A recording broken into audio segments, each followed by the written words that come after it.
What's up, everybody? Welcome into a Monday edition of Shout, a Buffalo football podcast. This is a special episode. I haven't talked to my guest today, Tim Graham from The Athletic, in a while. It's been actually too long since he appeared on the show. And I got to thinking about a lot of things. I was listening to his podcast the other day, and I'm just like, you know what? I'm just going to get this guy on here. We're going to talk about a couple of big picture stuff, look ahead a little bit, have a little fun, have a good conversation. What's up, Tim? How are you? I'm doing great. I like being called special. That makes me feel special. Puts me in a good place as we're getting started here. You're very special. You're very special. You know what else is special? The National Comedy Center in Jamestown, New York, the official sponsor of Shout. The National Comedy Center is the perfect day trip or weekend trip for your entire family. One of the most interactive museums in the country. It's a museum experience like no other, featuring comedy's biggest hits and greatest legends. It's a day filled with laughter. The National Comedy Center was named the best new museum in the country by USA Today, one of Time Magazine's world greatest places. Ryan Talbot and I will be there hopefully later this month. Have you ever been there, Tim? Have you been to the Comedy Center? Yeah, that's what's funny about this Comedy Center promo is that you just suckered me right into it. You bring me into the show and then go hairpin turn on me. No, I've never been there, but I do want to go. And I think it's legit. And it's one of those things that I regret that I haven't been there yet because it looks great. I've heard nothing but great things about it. And Jamestown's a great day trip, especially now that the weather's nice. And it seems like a good, just a good get in the car. Let's do something today type thing. So yeah, I did kind of sucker you into that whole thing. So apologies. I was looking for the transition, and I don't feel read. If I didn't really think it's cool or something I wanted to do, I would have totally ragged on you for it, and the Comedy Center because they're not my sponsor. No, I'm pretty transparent on that type of thing. I have heard great things. I want to go, and I will go. And you let me know when you're going, and maybe I'll go the same day. Beautiful. Okay, so I want to start with, we're a week out from it, and the interaction between Jeremy White, Joe DiBiase, and Brandon Beane, that's been well covered over the last week or so. But what I wanted to talk to you about is who is usually such a cool cucumber, Brandon Beane, over the course of his 7 or 8 years here. This is a guy who rarely gets rattled, rarely has a bad bit of PR, rarely, even when he gets fired up over the years, generally it's something that goes viral in a very positive way. Like if you think back to when people were calling Josh Allen overrated, when you think back to when people were bagging on Buffalo for free agents not wanting to be here, and he kind of stood behind the mic and had this passionate defense of Buffalo. Like he's had fiery moments in the past. This isn't anything new. But what I saw over the last week is a departure from the usual conversation around big baller Beane, and a lot of fans being like, this was out of character. Like the way that he came at Jeremy White, the way that he kind of had this interaction. So I wanted to ask you, like, I've noticed Brandon over the last couple of months specifically, a different tone, whether it be at the owners' meetings, the offseason. And listen, it's another playoff loss that he's had to spend the last couple of months talking about. So that's probably a big reason why. But how surprised were you at that moment? And have you noticed anything different about Brandon the last couple of months? Yes, to a point, though. And I think that there are varying degrees of all the things that you just mentioned, and maybe some nuance there. I don't see it as black and white as you did there regarding how cool as a cucumber he always is. And then you mentioned sometimes when he really wasn't. And he was really going up against national media at that point for reports that were out there, premature reports about Antonio Brown, all kinds of different things. Yes, the pushback on Josh Allen being overrated. That was an anonymous general manager, I think. But he gets upset about these things, and he gets upset about them behind the scenes. But he's a super competitive guy. This side of Brandon Beane does come out. You hear the stories on the golf course, on the pickup basketball court. I mean, he is a guy that will push back, and he does have a fiery side to him. I think the unusual part is that he just did it with his own media, with the local media. And I know of times when he's been upset with the local media, but didn't go out and say it. I know he's been upset with me. We've had discussions, and very constructive discussions. They happen behind the scenes, but that's how the sausage is made sometimes. So I have seen this side of Brandon Beane before. I just not publicly and not against Buffalo. So those two things together, the fact that he chose to do it. I used in my mailbag, I said he chose verbal violence, and to do that was unusual. And I think it's a great discussion. I don't know if it's good. I don't know if it's bad. It's probably a little bit of both, depending on how you want to view it or what side you're on. And I'm sure we'll get into it. So I don't just want to go on a soliloquy here. I'm sure we got questions and we can go back and forth a little bit. But I guess to your point, I do think that this is something we have seen, but just kind of chosen not to. I don't want to say chosen. It hasn't been something that we've come to expect to happen here in Buffalo. And if he had had this discussion with, I don't know, name your national podcast in which he pushes back, we would have said, yeah, that's the guy we've heard here and there. I mean, he came on my old radio show, the terrestrial radio show that I had. And this was when the Antonio Brown stuff was going on. And I think, if I remember correctly, he was pretty critical of Ian Rappaport and his reporting on that, and how people didn't get it right, and narratives and things like that. In general, I think he's a pretty masterful communicator and great at messaging. And it's one thing that I wish other GMs did. And I don't mean in terms of access, but there are a lot of general managers who neglect messaging. And Brandon Beane is keenly aware of how important messaging is, not only to the fan base, but I think to the NFL world about Buffalo, because he and Sean McDermott have carefully constructed this culture. And whether there are people out there that believe in culture and those who, think that, and mimic and mock it, ridicule it as overrated and not really much of anything. But he and Sean McDermott value it deeply. And anytime something like the Antonio Brown situation comes up, or Takeo Spikes, even being critical of how the Bills treat their alumni, as he did a couple of seasons ago, it wasn't a president of the organization or somebody from alumni relations who responded to that when I did a story about it. It was Brandon Beane. And it's because they are sensitive to anything that would lend itself to that stereotype that Buffalo is small market. It's not big league.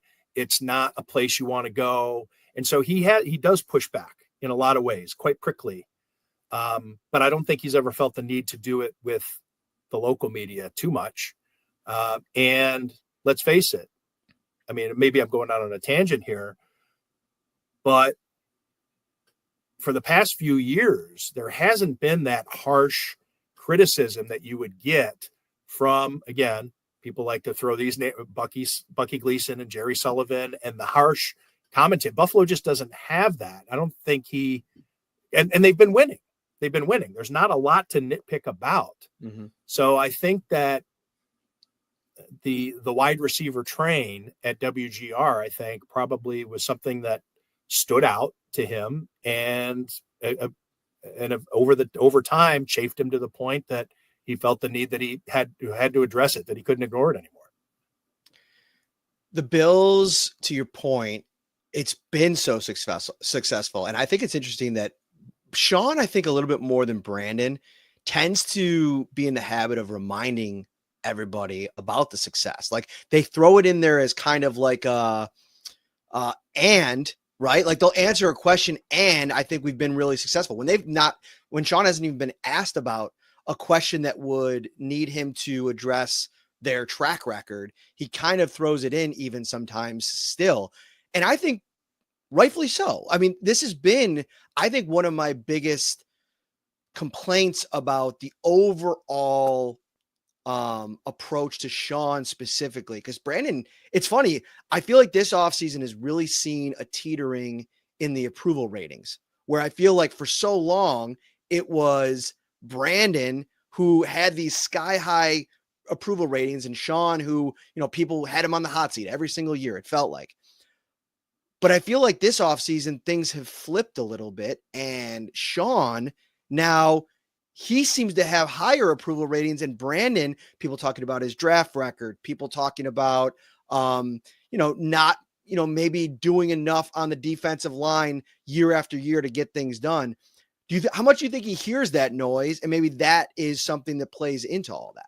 Yeah, I think that's something that I really noticed when I did my first mailbag at the end of the season. And it was 180 degrees from previous mailbags, especially when you compared them to mailbags, a postseason mailbag. It was always got to move on from McDermott when people were critical, I should say. And this was almost 100% Brandon Beane. It was there was some Brandon Beane's got to go. It was like all the sentiment that you had. He's had enough kicks at the can, wasting Josh Allen's prime. And so I think that the job that Sean, again, when you take a look at what the Bills were able to accomplish, given the expectation of heading into last season, there were a lot of analysts that were picking the Jets and the Dolphins to win the AFC East. And I think that because of that, you saw Josh Allen win the MVP. I think if Buffalo had gone into last season as the obvious favorite, that this was not going to be a soft reset season, as had been not only just discussed, but accepted to be true heading into the start of the 2024 season, that they're going to take a step back. They'll probably make the playoffs, but this is a reorganization type season. They're going to figure out what to do without Stephon Diggs and Poyer and Hyde and Morse and they're the other veterans that I'm leaving out, but lesser than those big guys, those captains. They've moved on from so many guys, and then they won anyway, and they won earlier than their other. When I say earlier, they clinched the division earlier than in previous seasons. That McDermott, people started to come around to maybe McDermott in terms of, all right, he did more with less. And Josh Allen did more with less. Whereas Brandon Beane, yes, he still maintained that roster, but he's the guy that made them less. So in terms of just concept, right. I'm not talking about he made them worse, clearly. It was a masterful job of building a roster and doing. I think that Beane gets overlooked because people saw the results on the field as being overachieving. And if it were the other way around, if you're underachieving, then the general manager gets the credit and the coach takes the hit. Mm-hmm. So I think that last year was just a pendulum swing of the Bills playing above expectations. McDermott becomes a little bit more of a sympathetic figure going back 2 seasons when that story was written about him that Tyler Dunn had written. And whatever anybody thinks of that, Sean McDermott, I think, emerged from that a sympathetic figure. It happened a little later in the season, though, so I don't think it really metastasized itself in terms of him emerging ahead of Brandon Beane, maybe in the court of public opinion, at least temporarily. I don't think it happened yet until we saw last season.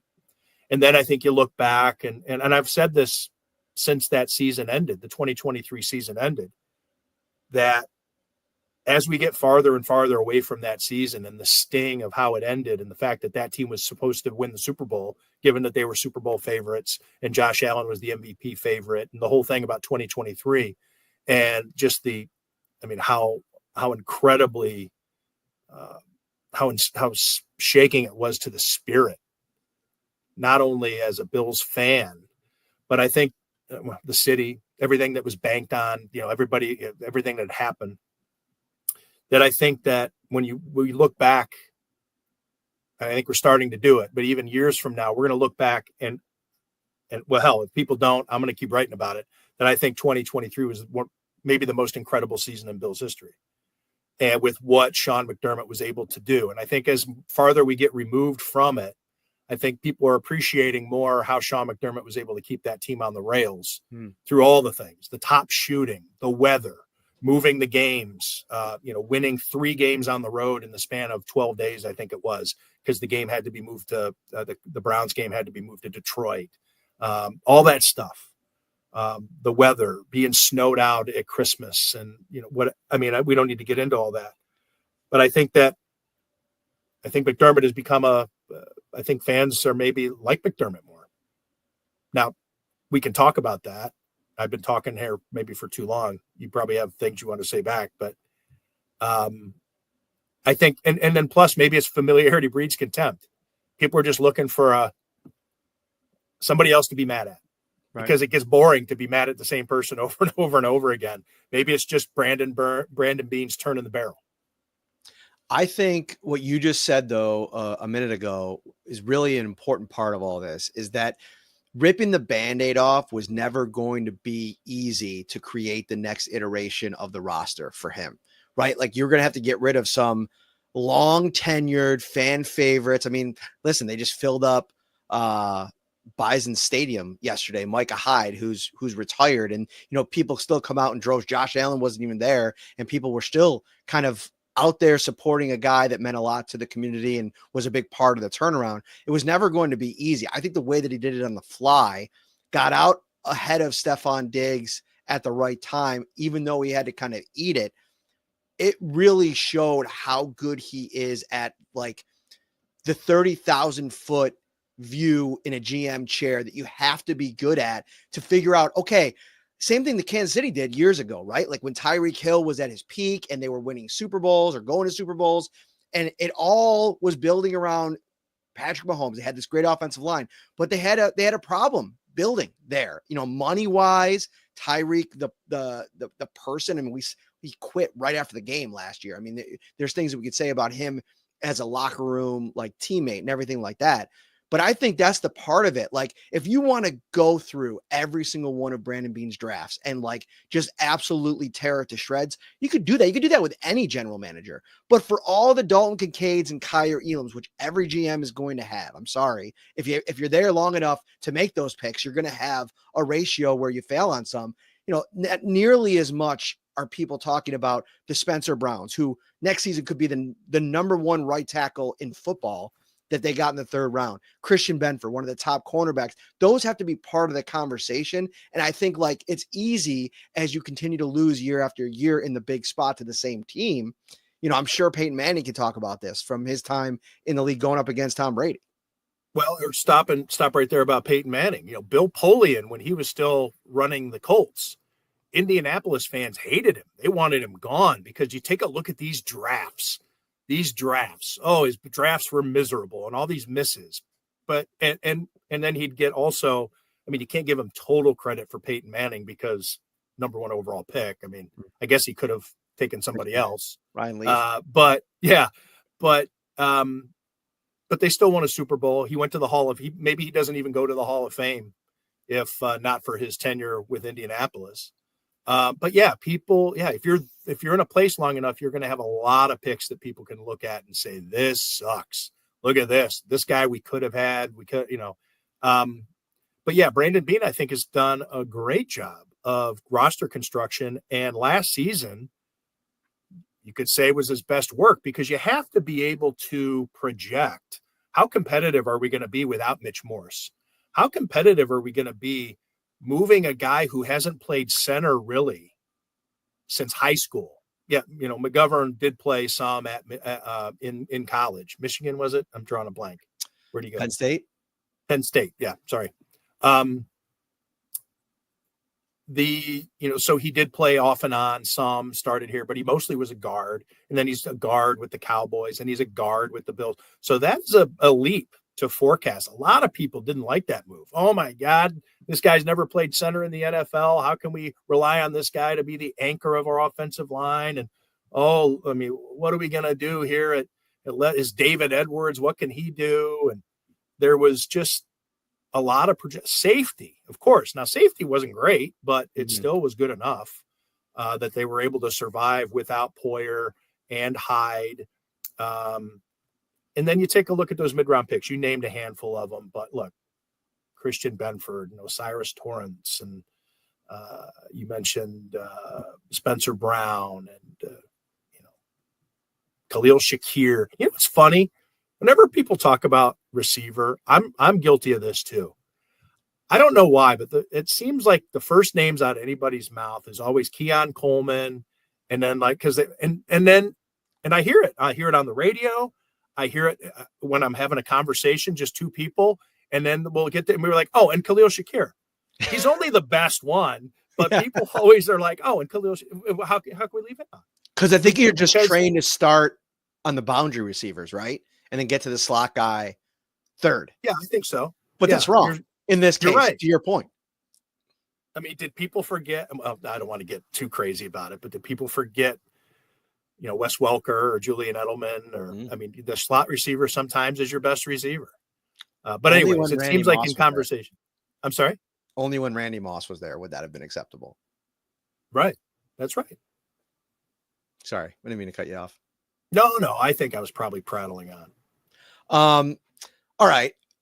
That's a good 20 minutes on Brandon Beane. Listen, I think the big problem that Bills fans have is like being this close to it. And the only thing that I think that would be worse than the last 5 years losing to the Chiefs 4 times would be finally winning and going to the Super Bowl and then losing. And watching that Eagles team last year, or a couple months ago, I should say this year, last season, I mean, that was going to be a really tough game. Like they probably could have done a little bit better than the Chiefs, but it felt like the Eagles were just constructed to just absolutely decimate. And the Bills defensively, you want to think about what the Eagles did offensively in that game over the course of the full 4 quarters. I mean, the Bills struggled to slow down Mahomes and company, which couldn't do anything 2 weeks later. So that to me would have been worse. I will say this though. I mean, where the Eagles really wrecked Kansas City was up the middle defensively, and Buffalo's offensive line is one of the best in the league, whereas Kansas City's is vulnerable. And so would the Eagles have been able to get away with not blitzing the entire game like they did against the Chiefs in the Super Bowl? Probably not. I mean, they wouldn't have nearly been able to. And so the whole defensive structure, or at least the defensive strategy, changes against the Bills compared to against the Chiefs. So there's that part of it, and the run game that the Bills have. I mean, James Cook and Ray Davis and what they're able to do to change the down and distance situations. The Chiefs just had no choice but to throw the ball pretty much the entire game. I'd have to actually go back and take a closer look. But as I recall, I mean, it was just really one-dimensional football out of the Kansas City offense, which is a feat. I mean, that goes to show how great the Eagles defense is and what Howie Roseman constructed and, the whole thing. But I do think that I don't think you could take a look at one and say, because the Eagles were so dominant, they would have just blown out the Bills. I think it's a totally different game. Now, maybe they still do blow out the Bills, but wouldn't have been in the same fashion. For sure. And I'm more so not predicting the outcome. Who's to say what would have happened? I just more meant if you want to envision an offseason that feels worse as a fan, I think that one would be, or would just getting back to the game be enough? But knowing the good. That's a great question.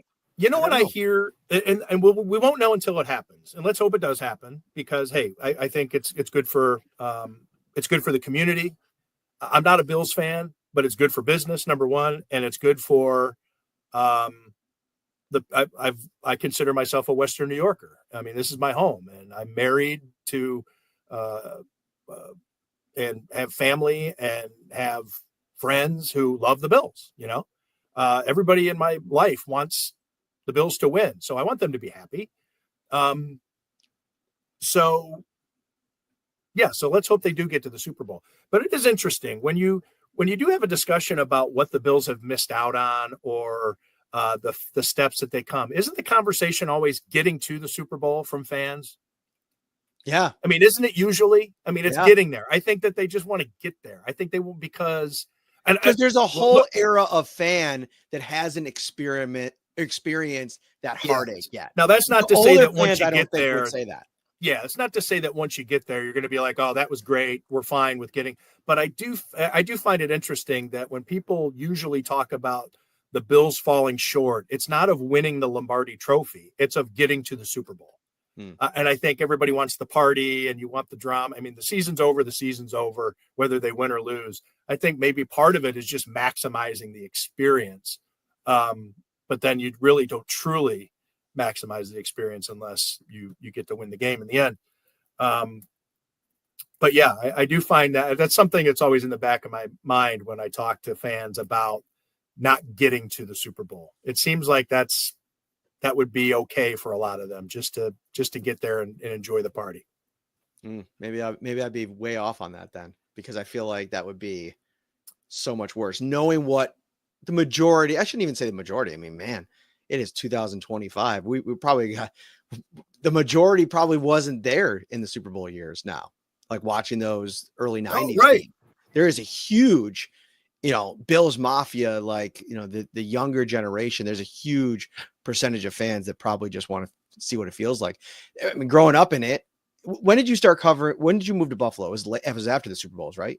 January 2000. The Monday after Home Run Throwback was my first day at the Buffalo News. Oh, wow. What a time. What a time. Yes. Rob Johnson, Doug Flutie. What a time. And so it was soon to be released all on the same day. Bruce Smith, Thurman Thomas, and Andre Reed. I think that would be 5 or 6 months removed from no goal. 7 months removed from no goal. UB basketball was being investigated by the NCAA, and are on probation, and Tim Cohane got fired. Reggie Witherspoon's the interim coach.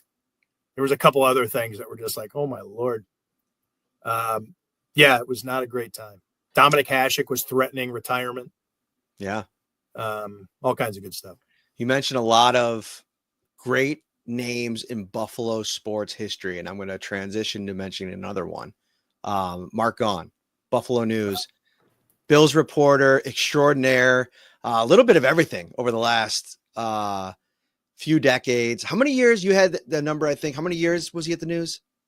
Total 43 and a half. He tweeted that. I didn't know that. And it's one of those deals. Mark's one of those guys that when you stop and think about it, and I've known, I don't think I knew how old he really was until I'd known him for maybe 10 years. And then I was like, wait a minute, what?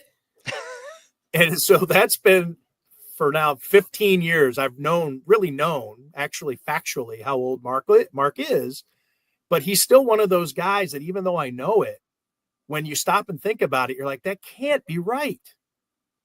And so 43 and a half years. I mean, did this guy start working for the News when he was 6? I mean, he's, I know he does not look like he's retirement age. No, not at all. And he doesn't act like it. He doesn't write like it. He doesn't mail it in. I mean, he's a pro's pro, just one of the great journalists among journalists. And he'll be missed. Here's the thing about Mark is he's so quiet and he never really got into, he has I think he resents how a lot of business has gone, like most of us do in some ways. But I mean, when you think that he's been doing this for 43 and a half years, he's earned the right. The different things with social media, he's rolls his eyes at, but he'll go along with it. I mean, you take a look at the videos that he used to do, the X's and O's stuff, the podcast that he do with Catherine Fitzgerald. He's willing to be of the 21st century, to be of 2025. But he never really embraced it. He never really had a brand other than doing the job and doing the job well. And I think that he's one of those guys that the audience won't realize how much they're missing Mark. It's because it'll be too subtle for them to realize. I think that over time they'll just think, this coverage isn't what it used to be. And maybe won't be able to put their finger on it because Mark wasn't out there. You won't be, he's the Khalil Shakir of the Bill. He's the Yes. but way more important than that, you Yeah. know.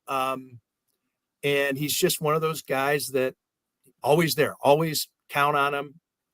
He's and probably one of the best, if not the best, college sports writer that has been in this area. At the Buffalo News in particular, I think it'd be a heavyweight matchup of he and Jonah Bronstein, maybe, in terms of college chops. However, Jonah's been doing it longer. I think I don't, but anyways, but Mark is in that. I mean, it was a shot in the arm to the Buffalo News when he left the Bills beat to go cover colleges. And that was at the time when I was covering the Bills for them, and Tyler Dunn was there, I believe. Mm-hmm.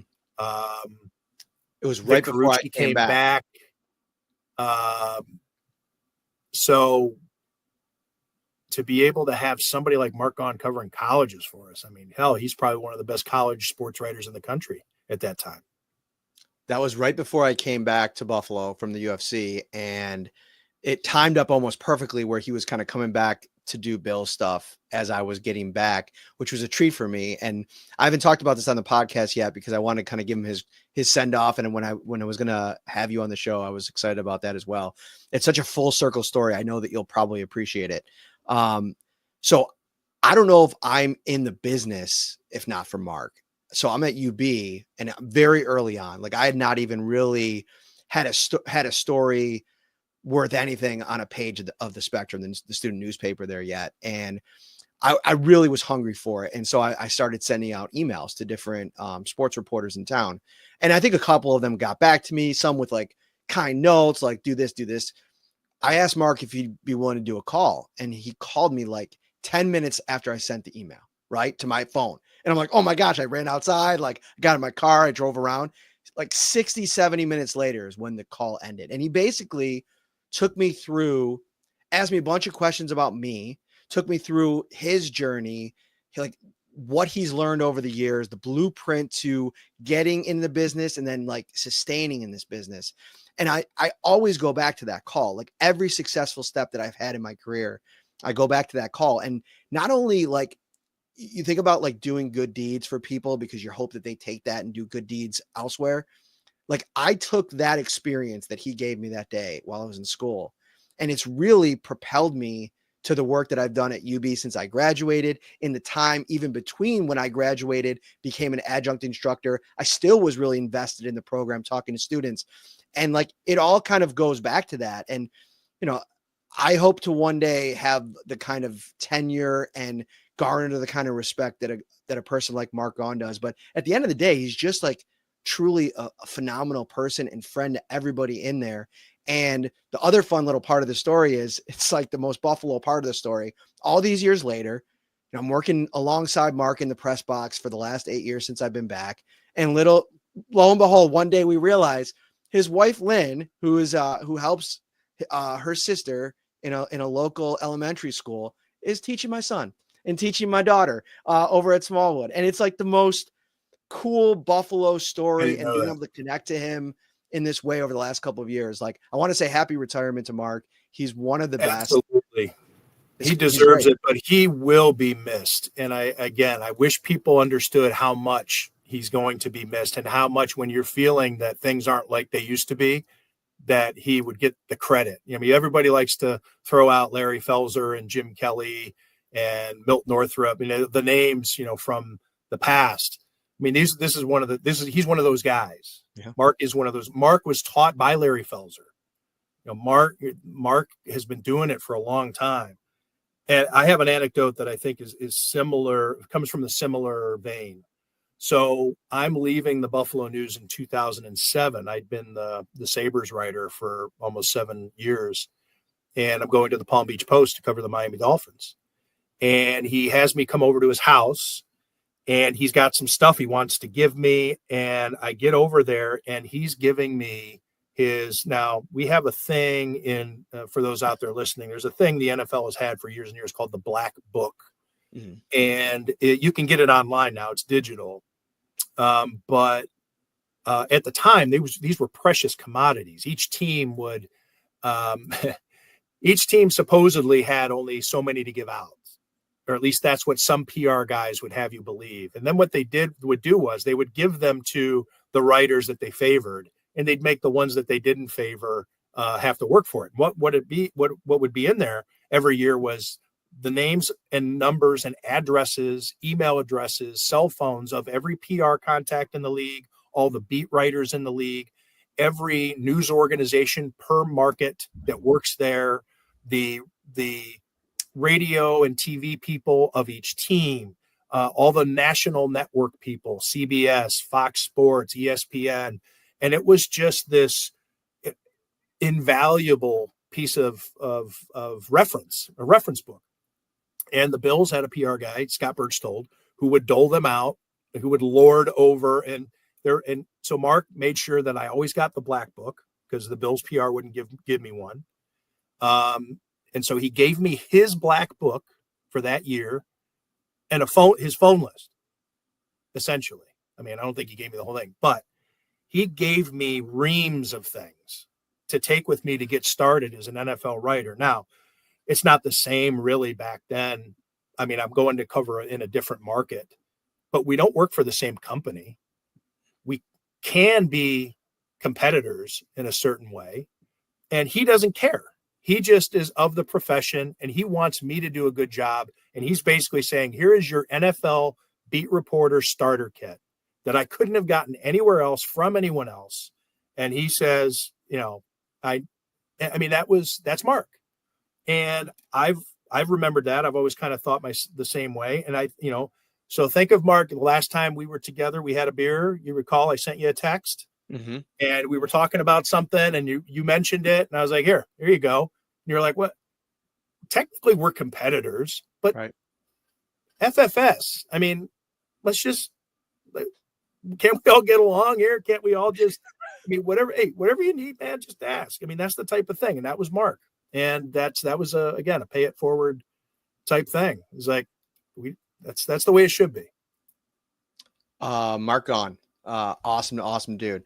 All right, we're going here. I want to cover two more things before I let you get out of here. Number one, I want to talk about, obviously the Shadur Sanders coverage was something that I think took on a life of its own. I mean, to me, Shadur Sanders, the coverage of that was bigger than any NFL storyline over the last couple of weeks and probably will continue to be as we get to training camp. And I want to get your thoughts on the coverage in general. An anonymous source was used in a report. And by the way, I should say the report was from Tom Pelissero at NFL Network of all outlets to have this quote in a story. He basically went through all the college quarterbacks that were coming out in the draft and basically dumped everything that he learned about all of these players and used anonymous sources. And the quote that went super viral was this one. One longtime NFL assistant coach said his time with Sanders was the worst formal interview I've ever been in my life. He's so entitled. He takes unnecessary sacks. He never plays on time. He has horrible body language and blames teammates. But the biggest thing is he's not that good. It didn't go great in our interview. He wants to dictate what he's going to do and what's best for him. He makes you feel small.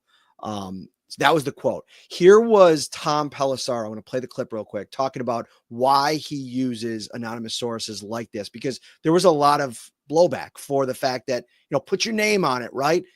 This is what Tom said. Or to fall in the draft, which isn't the case. Here's what I would say, and this is one of the fundamental misconceptions here. If you want to say it's trash for somebody to say negative things about an interaction they had with an individual that's their own personal experience, you want to say put your name on if you want to put it out there, go watch the press conferences. You'll be protected. You'll be insulated. You'll hear nothing but positive things about players and people. Everyone's awesome. Everyone's a first-round pick. Yeah. If you actually want to know what people think, you have to grant anonymity to get a blunt assessment in order to figure out how people within the league actually view our particular player. And listen, we can certainly have a debate. Again, I understand why you were triggered by a certain quote that was in a story, but like when you're trying to formulate what actually is the feeling about people within the league, you have to be able to talk to people and have them not pull punches and not hold things back. The other fundamental misconception is that the idea that, like, oh, this is a smear campaign, that's what's caused him to slide. Right. The Giants didn't wake up yesterday and go, we were gonna take Shador, but then we read this anonymous coach for a different team didn't like his interview with him. Now we're not going to do it. No, the quotes and the story and the feeling, that's the actual opinions within the league, not one person. That's the consensus opinions among people within the league. So it's not that the negativity or the narratives or whatever are causing a guy to slide. He's not sliding. Mm-hmm. He's going where the league has him. Mm-hmm. Yeah. And the quotes that are out there are a reflection of that sentiment. So it's very interesting because a lot of times, listen, anonymous sources, especially in a world like the NFL, like to his point, where we talk about it all the time in the Bills media room, right? Like we'll have a conversation with a coach or a player and it'll be like, man, it was a 10-minute interview. And I don't know if he said anything that I can use or anything that had any like substance behind it. So I get the point. But then in this particular instance, the way that coach talked about a player, I can understand the visceral reaction to it. I also think this reaction doesn't happen even probably 15 years ago because of the way that things are aggregated today and the way that like block quotes get kind of thrown out across social media just completely changes the dynamic of it. But what's your opinion on that? Like his explanation and using an anonymous quote in this way? I don't have anything to disagree with Tom Pelissero about there. I think the discussion for me is whether or not I don't want to say you, or whether I want to be that kind of journalist, I guess. And that's not to say that it's bad. I think Tom Pelissero is great and I consider him a friend. So I'm not criticizing it.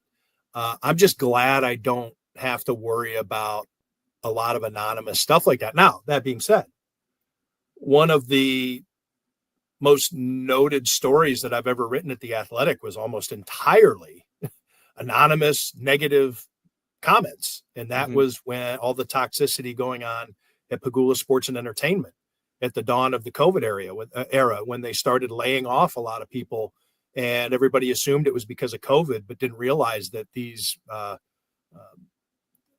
maneuvers were in place long before we'd even heard the words Let me just punch in for a second there really quick, though. Yeah. There's a major difference in that kind of journalism, though, right? Because you mentioned it earlier on the show.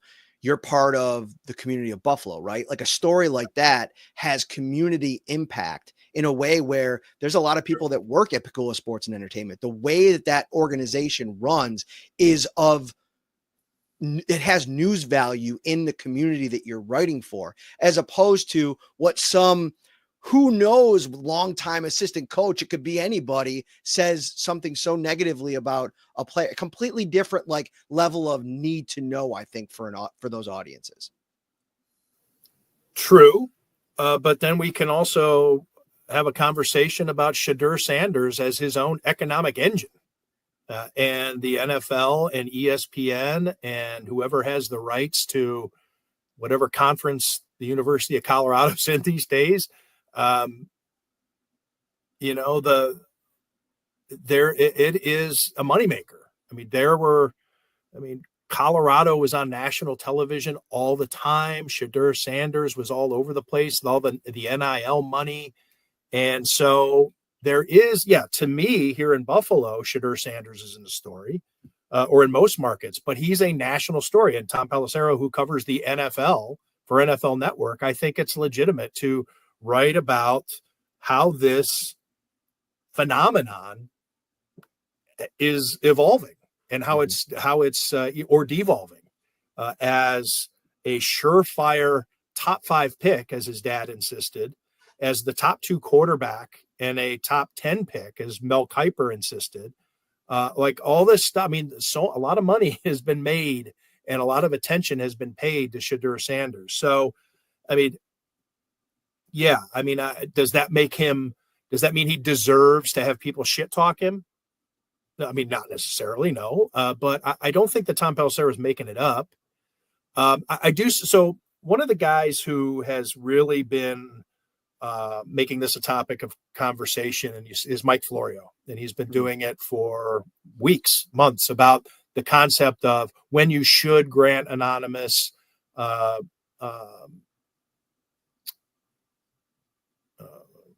status and when you should not. And Mike Florio has always thought of himself as the journalism police. He's never done it. His opinions change however they suit him. He thinks that the Hall of Fame voting is stupid because he wants to be a Hall of Fame voter, but he'll defend to the death how they vote for the All-Pro because he's an All-Pro voter. I mean, there's all kinds of things that he does. And he has decided that negative stuff is bad, and unless it's factual. I mean, again, I don't want to get into it too much, but I don't know. I don't see a problem with how Shadur Sanders has been covered. And I think it bears itself out. It seems as though the negative attention was warranted. And I think there's also a balance that journalism tries to play. When you do have a lot of people talking about how Shadur Sanders is awesome and amazing, like Mel Kiper does and several others. And a lot of people, there was also a belief maybe that people just want to make sure Deion Sanders doesn't get on their bad side because of the bully factor. You don't want Deion Sanders tweeting about you. I mean, there's some politicians we can probably think of that everybody just wants to keep them happy. Don't come after me. Leave my name out of your mouth. Leave me alone. And, so I'll say nice things. And, so I think that there's some in journalism and within the NFL who wanted to counterbalance that. And so I think that that's where it comes from. So let me backtrack here because I don't think I did a good job of stating my own opinion on this. I don't really carry these opinions about, I think Tom Pelisar, what he did was fine. I mean, you go through the story. He is literally, Mike Sando does this at The Athletic. I think does a really good job when he goes deep dive sourcing, within executives and coaches and stuff like that. It's really good intel. I guess what I think about anonymous sources in general in the NFL is that doesn't it feel like a lot of times, especially on the national level, mostly on the national level, that there's just so much water being carried for whoever is giving you information. Now there's a conversation for sure. Yeah. And it's, again, that's why to go back to my first point is thank God I don't do that kind of journalism. Mm-hmm. I've been asked by The Athletic a couple of times if I'd be interested in being a national, newsbreaker. I mean, not to the extent of an Adam Schefter like that competing. First off, you'd have to, are you going to give me 7 figures? But it's going to ruin my life. I mean, I don't want to be attached to my cell phone. And we see these guys when we go to the combine or the owners' meetings or whatever. I mean, Ian Rappaport, who's a friend of mine, you can't have a human interaction with him, even at the bar while we're having a beer, because he's talking to you while looking at his phone and or you're talking and he's not listening to you because he has to constantly be on his phone. Mm-hmm. And that's his job. It's what he has to do. And I don't want that. But you have to peddle in these anonymous things. And yes, you take a look at real journalism. I mean, think of the things.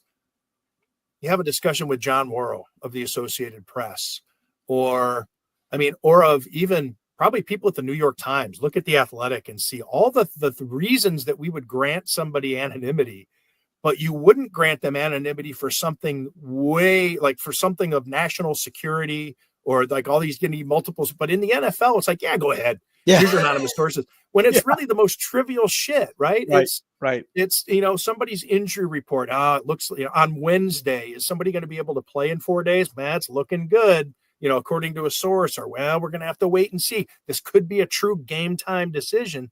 I mean, why do we? I mean, come on. I mean, yes, that's a sorry aspect of journalism for sure, and of sports journalism and specifically NFL journalism. Okay, enough on that. This is a Bills podcast. I just want to get your thoughts on it. I thought it was interesting. Finally, so the Bills have kind of reshaped their roster. The draft happened, went very defensive heavy. You can give a thought or two on that if you want. But like looking to 2025, now that the roster's almost set, you know, the camp battles are starting to materialize. We'll go cover rookie camp and OTAs over the next month. If you look to 2025, knowing what we talked about this team, you mentioned it back to 2022-23 season, where that was kind of the jumping off point of just this horrible moment where like everything that they went through and all the iterations since. What's the big storyline we're going to be covering in 2025 with this team? Well, if it's not Josh Allen, which, you know, he drives the bus on coverage. If you're unsure what to write about on that day, just find a Josh Allen thing, you know. It's going to be the receivers. And I think it's going to be the receivers because of what happened last Monday on WGR.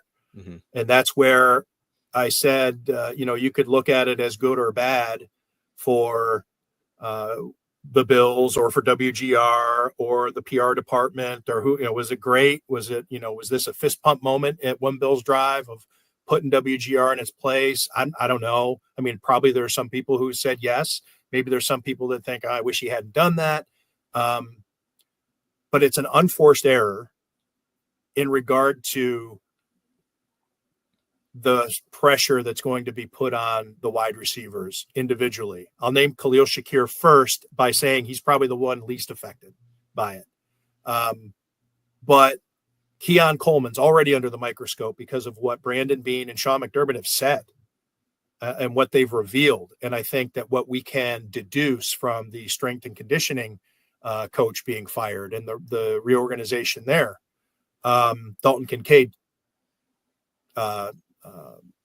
by association, those guys are already going to be scrutinized. Now they're going to be extra scrutinized.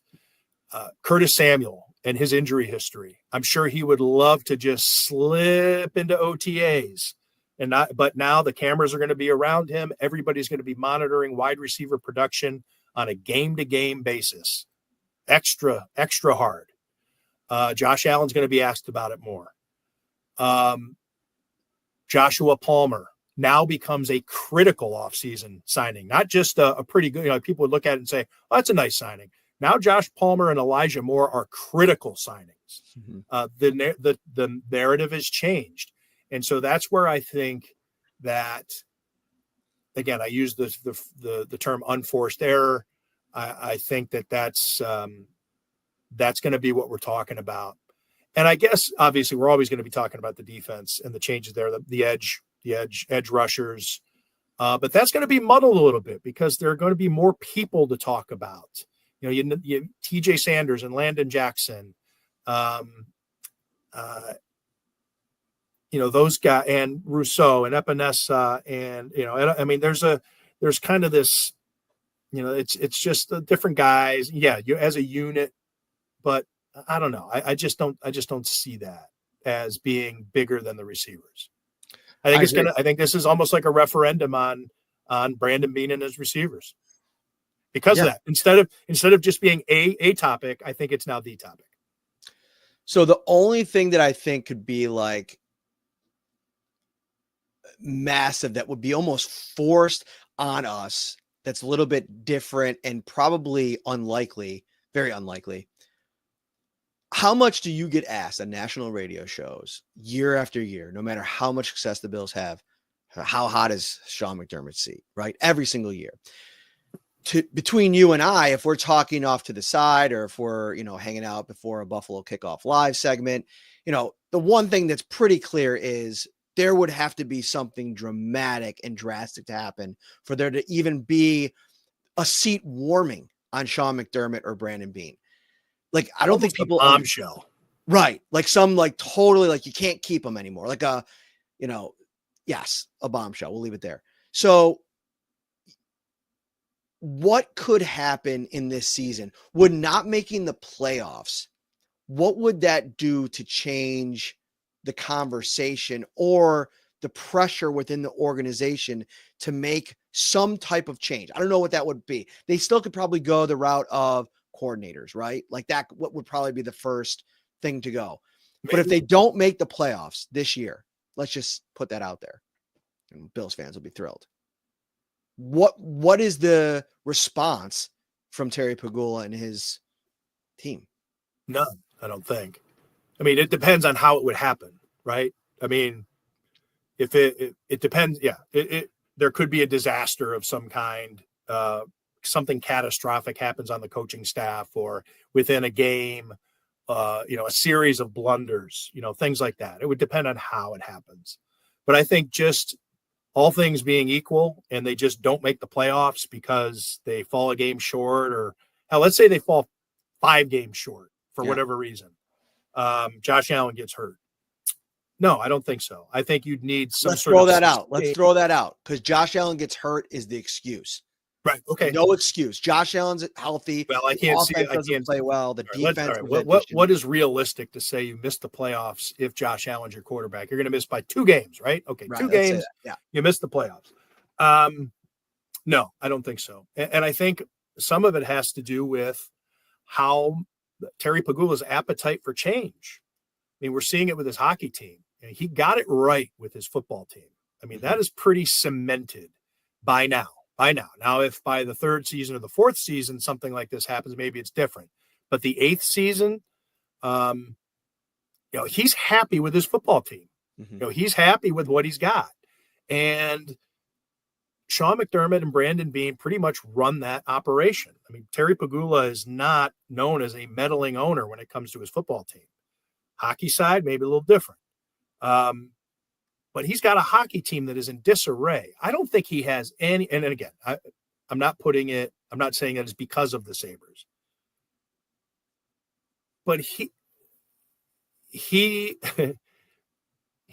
doesn't want to have to turn things over or churn things over because I think he's satisfied that he has the right people in place. He's convinced. I don't want to say satisfied because that's a word that could be taken 2 different ways.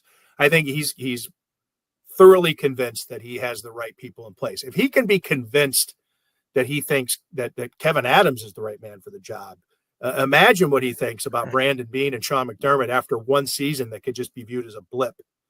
I don't see change happening there. By the way, I bring this up only as like a little bit of a conversation starter. I think the roster's better dramatically, like specifically defensively in their front 7 going into this season. And I mean, arguably like the one big concern going into the offseason, which was cornerback, which wasn't really great last year with Rasul Douglas.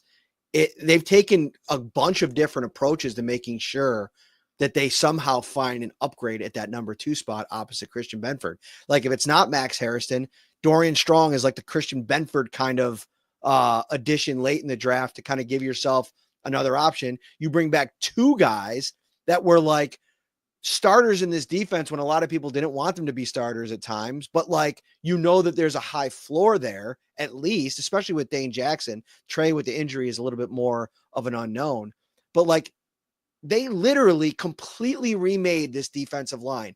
To me, I think what we could be talking about is, people always talk about studying the blueprint, right? Like the Rams have been a conversation, the Eagles, the Chiefs. If this works out, I think nationally we could be talking about the defensive front overhaul that the Bills pulled off this offseason without landing what we'd all agree on is that like bona fide game wrecker. One of these guys might be a game wrecker.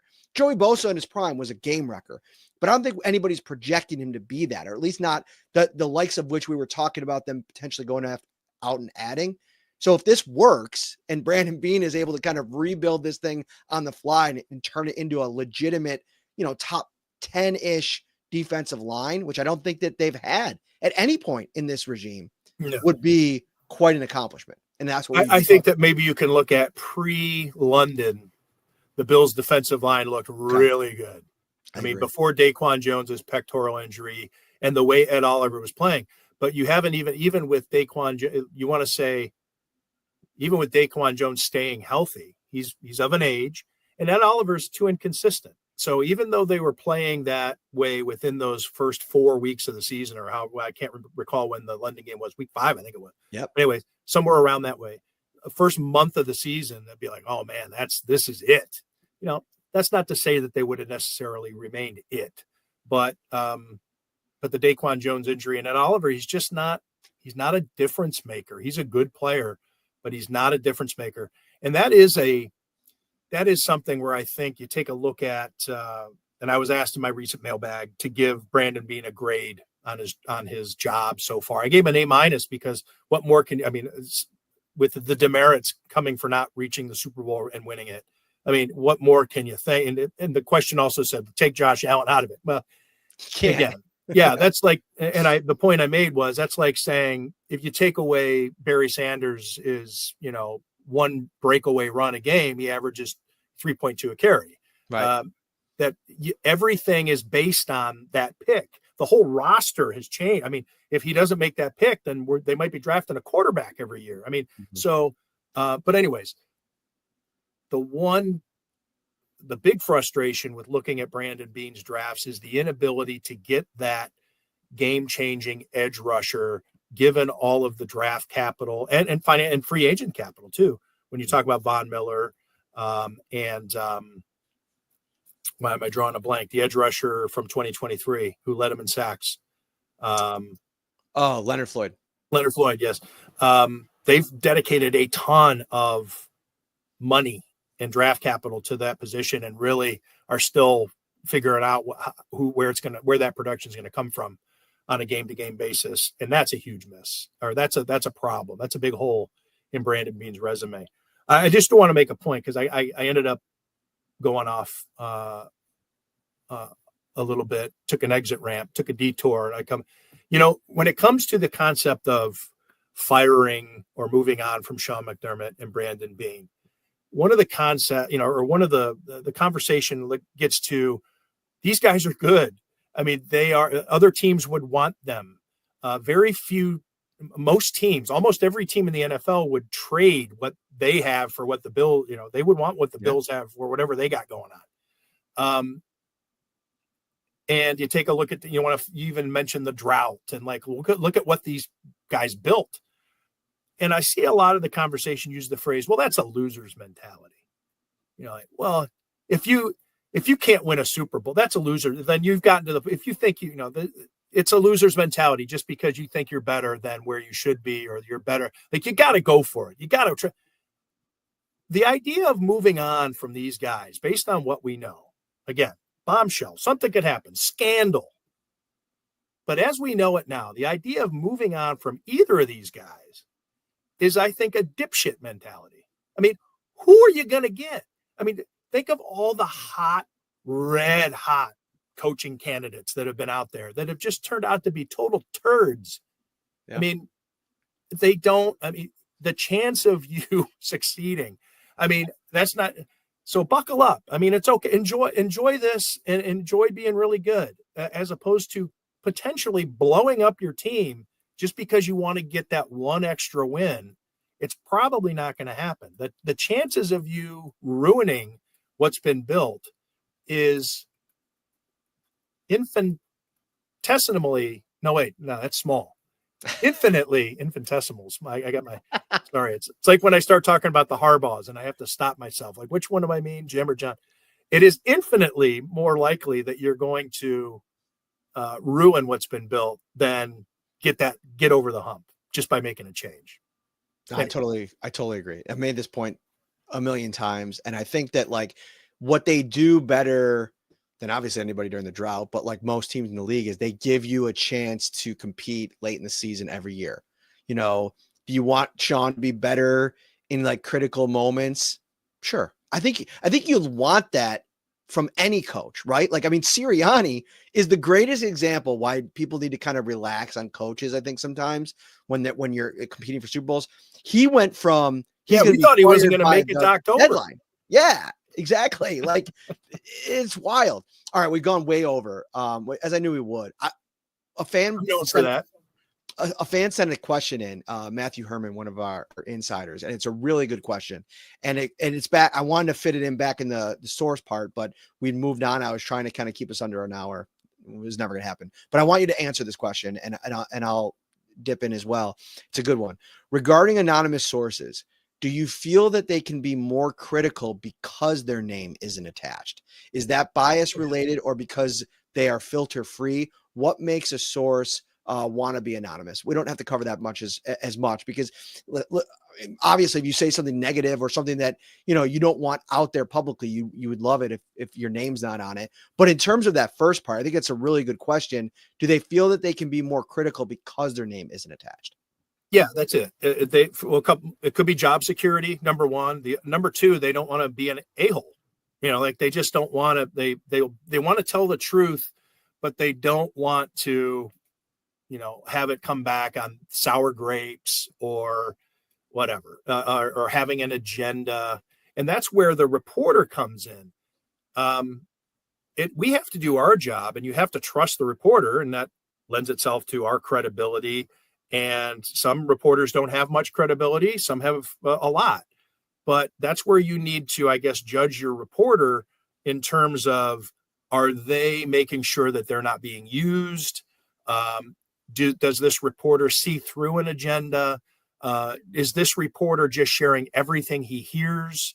There are those guys. I make it a point to share only a tiny bit of what I hear. Because you got sometimes, especially with big stories, I can't tell you the number of times that I hear from people I trust, people who I consider really good sources, entirely opposite facts. Their version of truth is totally opposite. And so what I do, I eat it. I'm like, all right, well, I can't report that with anonymous sources if these guys don't agree. So anyway, that's where the reporter has to be able to vet and to be able to see through all of that stuff. And that's where I think the really good reporters shine through. You shined through on this hour plus on the Shout podcast. We appreciate you, my friend. Tim Graham, The Athletic, covers the Buffalo Bills, sometimes the Buffalo Sabres, wrote a killer Damon story a little outside of a month ago. Hosts TGAF, Tim Graham and Friends, the podcast. You can find it on all of your podcast platforms and on YouTube. Brother, this was awesome. Thank you so much. Let me know when we're going to the Comedy Museum. Ooh, I will let you know. Dude, that's a great transition because the National Comedy Center is an easy drive, like Tim Graham told you, from Buffalo and Rochester, just 75 minutes from Buffalo. It's a great time of year to visit Chautauqua County, including scenic Chautauqua Lake. Come for the day or spend the weekend, and you can learn more and plan for your visit, comedycenter.org. All right, buddy. That'll do it. Thanks man. Sorry for droning on.